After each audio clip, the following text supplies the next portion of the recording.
কেইটা নৰসিংহ পাত এয়া পেষ্ট বনাই ল'ম। কেৰাহীত তেল মই গৰম হ'বলৈ দিছোঁ। ইয়াত এতিয়া মই দি দিম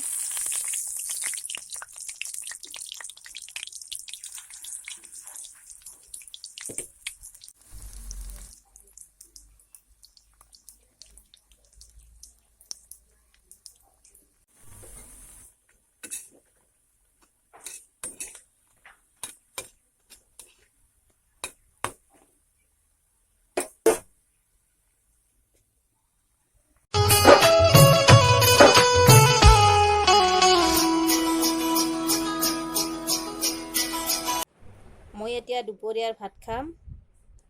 ভাতৰ সৈতে চব্জি লৈছোঁ, জলকীয়া, পকৰি, শুকান মাছ ভাজি, দালিত মই ঔটেঙা লৈছোঁ আৰু এয়া গিলাচত পানী।